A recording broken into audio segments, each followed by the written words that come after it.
Selamat malam Pak Muel, kami dari kelompok D akan menjelaskan tentang AHP, Analytical Hierarchy Process. Next.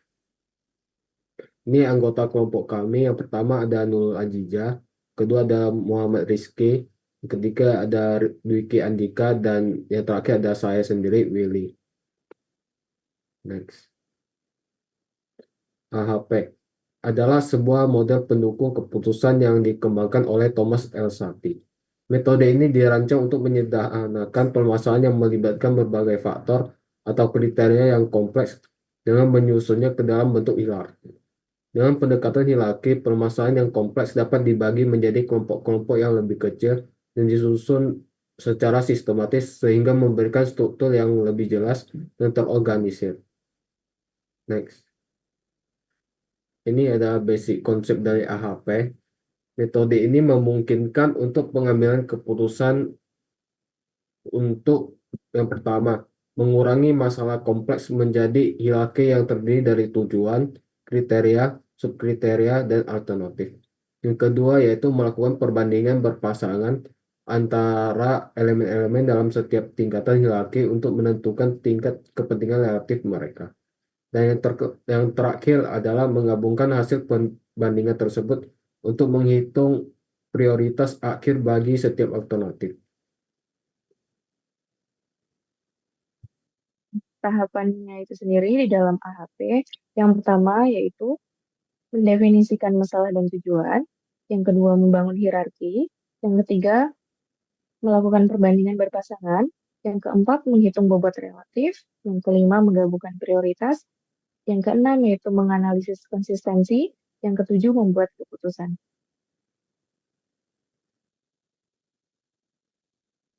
Selanjutnya ada kelebihan dan kekurangan menggunakan algoritma AHP ini.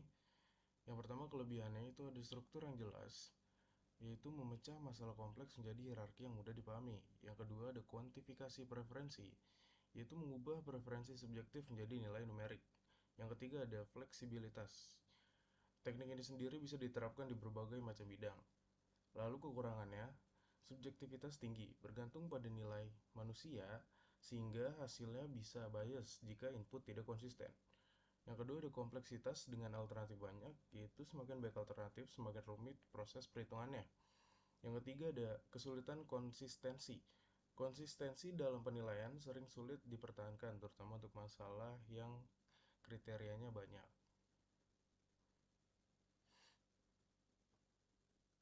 Oke, selanjutnya eh, di bagian contoh, seperti yang sudah disebutkan di awal, bahwa AHP ini merupakan metode pengambilan keputusan yang membantu memilih alternatif terbaik berdasarkan kriteria yang telah ditentukan. Maka di dalam kasus ini, terdapat seorang mahasiswa yang ingin memilih laptop terbaik berdasarkan tiga kriteria, harga, kinerja, dan juga desain, dan memiliki tiga alternatif yang tersedia, yaitu laptop A, laptop B, dan juga laptop C. Nah, pada di sebelah kiri, kita mempunyai hierarki yang dimana level pertama menunjukkan tujuan utama, yaitu memilih laptop terbaik. Pada level kedua, merepresentasikan kriteria, yaitu harga, kinerja, dan juga desain. Pada level ketiga, yaitu alternatif, yaitu laptop A, laptop B, dan juga laptop C. Nah, setiap kriteria akan dievaluasi terhadap semua alternatif untuk menentukan laptop mana yang paling sesuai. Pada tabel, eh, di sebelah kanan kita akan melakukan perbandingan berpasangan, di mana kita akan menilai pentingnya kriteria satu terhadap kriteria lainnya. Misalkan pada baris pertama, kriteria harga akan dibandingkan dengan harga itu sendiri, dengan kriteria kinerja, dan juga kriteria desain. Begitu juga dengan seterusnya. Oke, selanjutnya, next. Nah, untuk melakukan normalisasi, kita akan lakukan penjumlahan kolom seperti yang sudah dilakukan pada sebelumnya. Kita akan menjumlahkan nilai di setiap kolom untuk mendapatkan total. Misalkan pada tabel yang sebelumnya, untuk menentukan kolom harga, kita akan mendapatkan nilai 5,25. Nah, pada normalisasi ini, Tiap nilai akan dibagi dengan total kolomnya untuk menghitung bobot relatif. Misalkan pada kolom harga yang akan dibandingkan dengan harga itu sendiri, misalkan 1, maka akan dibagi dengan 5,25.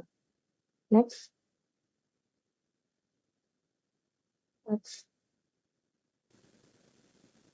Oke, selanjutnya itu menghitung nilai dari konsistensi indeks dan konsistensi dari rasionya. Yang pertama itu rumusnya ada matriks A dikali X itu sama dengan matriks AX. Yang dimana matriks A itu adalah matriks yang kita buat dari soal-soal yang pertama tadi. Yang 1, 4, 0,25, 0,25, 1, 0,165 dan seterusnya.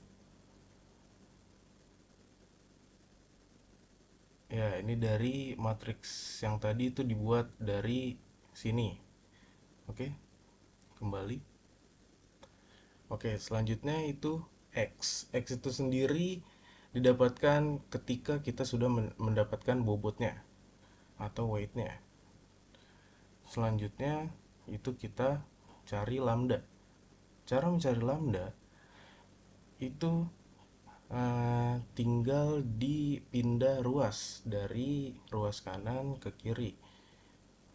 Di situ sudah tertulis 0,75175 dibagi dengan 0,244 dan seterusnya, menghasilkan nilai 3,0809 dan seterusnya. Itu adalah nilai dari lambdanya. Sekarang kita cari nilai rata-rata max-nya dari lambda. Caranya gimana? Itu kita jumlahkan hasil lambda semuanya dibagi dengan ada berapa jumlah lambdanya. Jadi hasilnya itu 3,1052. Oke, next. Oke, setelah itu kita cari random indexnya. Random indexnya itu caranya menggunakan konsistensi indeks dan konsistensi rasionya.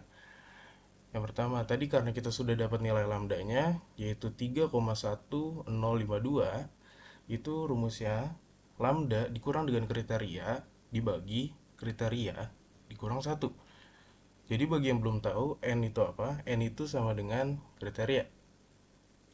Jadi, karena kita menggunakan kriterianya 3, jadi kita di situ tulisnya 3. Setelah itu kita cari konsistensi indeksnya. Konsistensi indeksnya itu sudah kita temukan hasilnya 0,0526. Setelah itu kita cari konsistensi rasionya. Konsistensi rasionya itu konsistensi indeks dibagi dengan random index.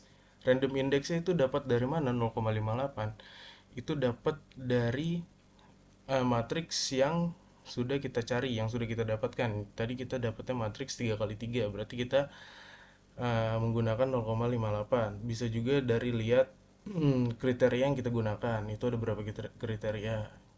Kita gunakan kriteria 3 karena kita menggunakan 3 kriteria. Jadi 0,58 sebagai random indeksnya. Setelah kita jumlahkan, hasilnya itu 0,090 sekian-sekian. Dan hasil itu ternyata di bawah dari 0,1. Jadi, kalau kalau hasil yang sudah kita cari itu di bawah 0,1, artinya hierarki yang kita pakai ini sudah memenuhi konsistensinya. Jadi tidak perlu dicari konsistensi lain untuk hierarkinya. Seperti itu. Next. Oke, langkah selanjutnya itu adalah kita mencari sebuah metrik perbandingan alternatif tiap kriteria. Di mana sebelumnya itu kriterianya itu ada 3, tuh harga, kinerja, dan juga desain. Di mana masing-masing itu dibuat matriksnya tersendiri. Terus ada A, B, C. Itu dimukakan ke jumlah tadi laptop A, B, dan juga C. Di mana nanti nilainya tersendiri. Nah, langkah selanjutnya itu kita tuh mencari nilai buat nantinya Fiori Factory. Di mana contohnya itu dari A ke A, B ke A ini 0,77, dan C itu didapat dari hasil dari ini sebelumnya, di mana contohnya di bagian harga yaitu AA itu 1 dibagi 4,33, di mana B dengan A itu 1/3 dibagi 4,33, C dengan A yaitu 3 dibagi 4,33. Begitu dengan tab yang lainnya juga. Nanti itu kita akan mendapatkan masing-masing seperti nilai seperti ini matriksnya. Nah, selanjutnya kita akan mencari purity factory, di mana purity factory seperti cara sebelumnya, di mana setiap tabel atau barisnya itu dijumlah seperti 0,231, 0,74, 0,046 itu dijumlah lalu dibagi 3, atau lebih tepatnya kita mencari di setiap dari rata-rata per barisnya ini untuk faktor purity factory. Terus nanti kita akan kayak dimasukkan ke masing-masing matriks itu. Kayak ini untuk harga, ini untuk kinerja, dan ini juga untuk desain. Nah, selanjutnya pada di cara berikutnya itu kita kayak ngebuat kayak ngekelompokkan gitu. Jadi priority factory ke dalam tabel ini. Contohnya di harga itu 0,30, terus 0,364 sama 0,287 di sini bagian harga, kinerja juga desain. Nah, terus untuk yang bagian 0,224, 0,671 sama 0,085 itu didapat dari priority factory dari cara yang pertama, yaitu dari ininya, dari nilai seperti ini.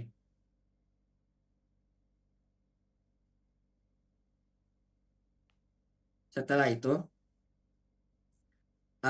masing-masing nilai dari nilai itu kita akan dikalikan. Contohnya 0,30 dikali 0,244, terus 0,364 dibagi 0,2 dikali 0,244. Dengan cara yang lain, nanti kita akan mendapatkan nilai seperti ini, yaitu seperti 0,0854 untuk harga dibagi laptop A. Terus kinerjanya 0,45 sekian dan juga desain dari 0,2865. Nanti setelah itu kita akan